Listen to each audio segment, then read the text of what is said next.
Well, here we are at the Richmond Riding For Disabled Association, and this is Elton by Red Ransom, one of the wonderfully cared for and absolutely loved retired racehorses here that gives so much joy to not only young people but also, as you'll see, to some older people as well. I'm Caroline Searcy and welcome to the final episode of Series 1 of Thoroughbreds Argo for 2022. We have some great stories coming up. Firstly, we're here at Richmond RDA to hear how our first story on Thoroughbreds Ago brought extra sponsorship to help their thoroughbreds, which of course helps the young and older riders get off the ground.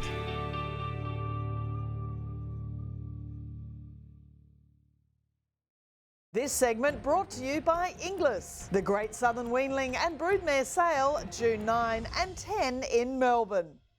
2 years ago on Thoroughbreds Argo, we featured the RDA Centre here at Richmond in New South Wales and their two thoroughbreds, Elton and Gibson, who bring so much joy to young riders and old alike. We're back here again to hear about some great donations that they've received since that program and how they're always looking for more and for volunteers to help with these great thoroughbreds and these inspiring riders.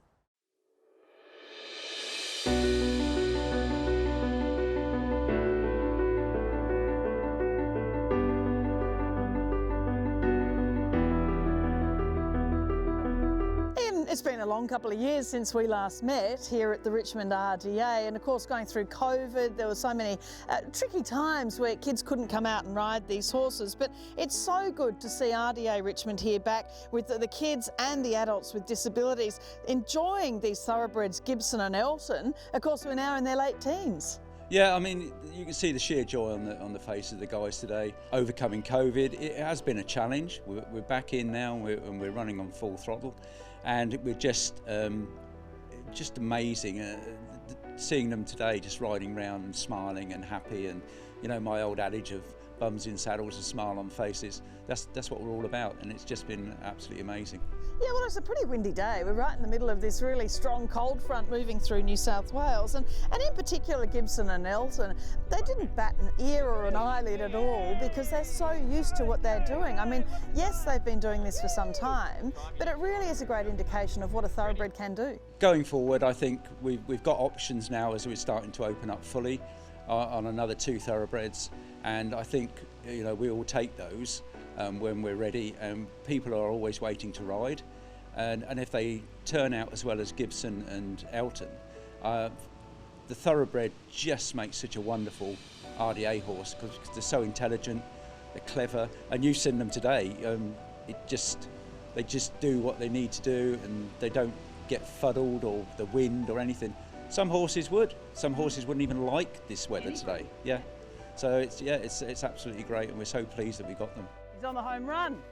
He's almost in a trot.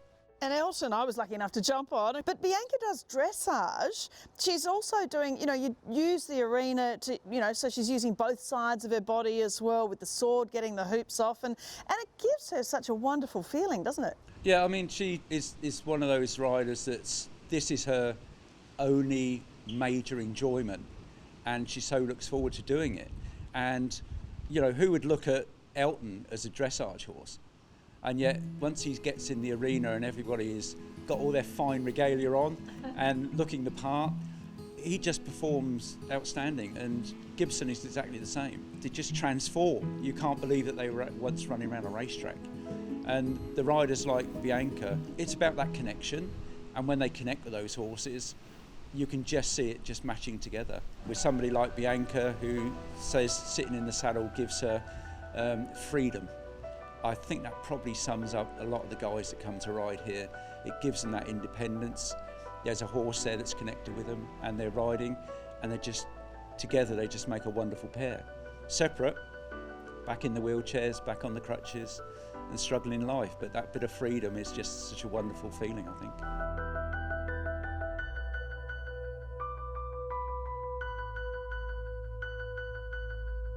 It's a good experience, and it's fun, and I learn a lot of skills. It's been a wonderful experience for Bianca from the start.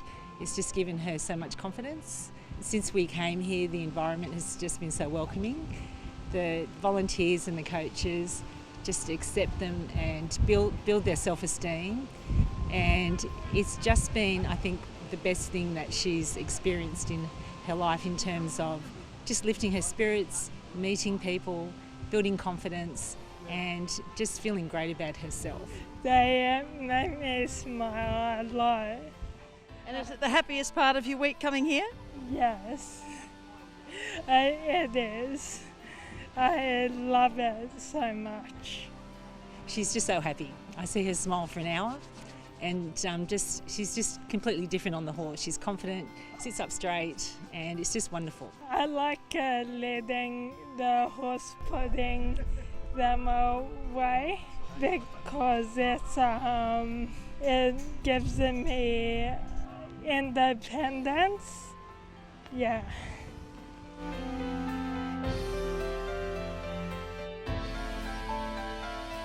Victory lap around the arena. A victory lap. Yeah, all by myself. Fantastic. Without a lead, though. I have to ask you for the reins because I've got them right here. And then it was so great. I mean, we talk about, young kids coming out and participating in Riding for Disabled, but Ziggy, at 75 years old, what an absolute hoot he is. What a character with his medal and wanting to really excel and race and win the race, the barrel race as well with Matt. He's just an outstanding character. There's no limits to, age is just a number, I think they say. Well, there's somebody who I wished I looked as young as he does. Because he certainly doesn't look his age. This is his major attraction. He when he leaves his care home, he comes here and he's so excited. And he was so excited to be part of today, and you can probably tell that. But that's the effect it has on all of them. And particularly, we don't have really young kids here at the moment. Adults don't end at 50, And if I dare say, Ziggy won't be the oldest one we've ever had. So it's lovely to see that they still want to participate and still absolutely enjoy riding. Muscle toning, focus, just riding past something and picking it up, so you've got the dexterity and use of the fingers and grip. Learning the opposite of holding the reins gently, but still being in control and holding them correctly, so that maybe one day there will be a dressage rider and the control will just be using the small fingers. So we try and teach them that. It's the social skills, the competitive skills, when you've got 3 or 4 riders and they're all having little peg races and things like that. And we don't have losers. Everybody's a winner, So if there's a little race going on, it's about everybody winning. We don't care if they come last, and we don't mention last. It's not a word we use. And wonderful to see Matt back again on Gibson. I mean, he's such a character as well, and he was a former rider, so he knows the skills, but I just love every time seeing him, the love he has for the horse and the wonderful warm pats and hugs as he gets off. He really loves these thoroughbreds. Yes, I think from an early age, prior to his accident, he was destined to be a good rider, local shows and stuff like that. So he has that recall where he goes, and you can see his face change when he goes, I should be doing that. Then sadly you see a little bit of frustration because he can't do that. But I've never ever seen him once be bad to a horse, kick a horse, get upset with the horse. He might get upset with 1 or 2 of the volunteers, but he doesn't ever, take it out on the horse. That connection he has is just wonderful to see. And Elton, he's a thoroughbred, he's ultra intelligent. When Matt gets on his back, he knows it's Matt. So there's a slightly different behaviour from the horse to when you jumped on him.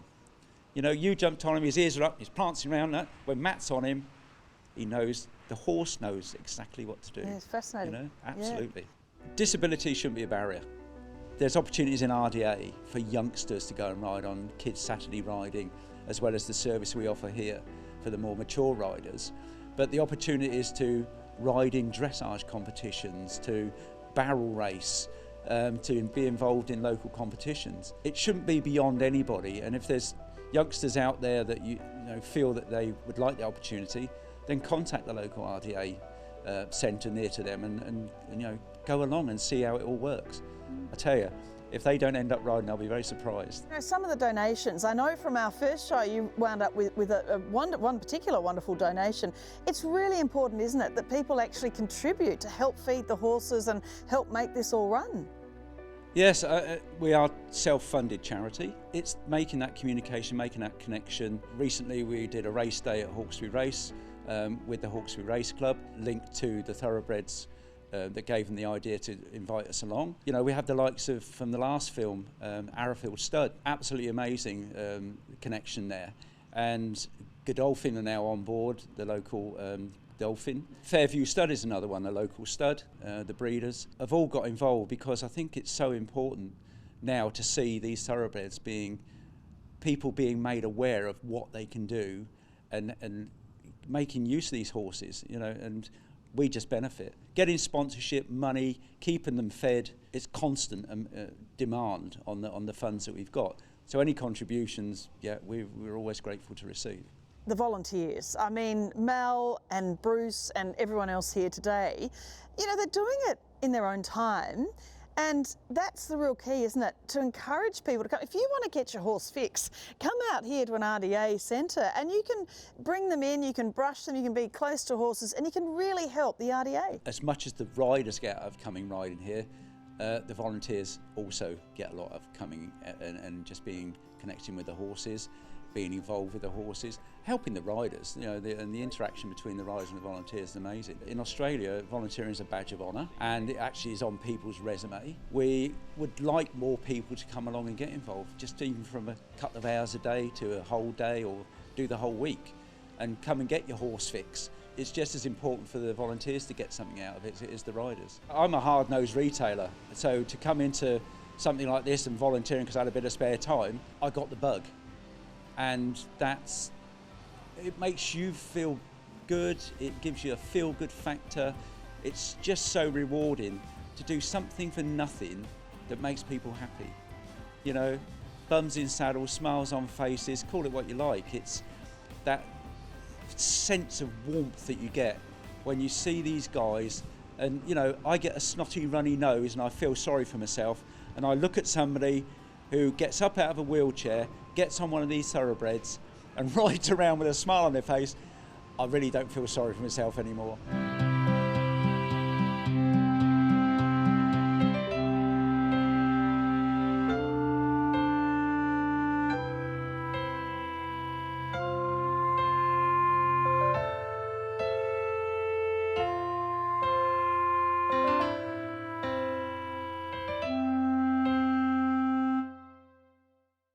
Always wonderful seeing Ian and the brilliant volunteers. And if you'd like to help the Richmond RDA, you can find them online. Every little bit helps.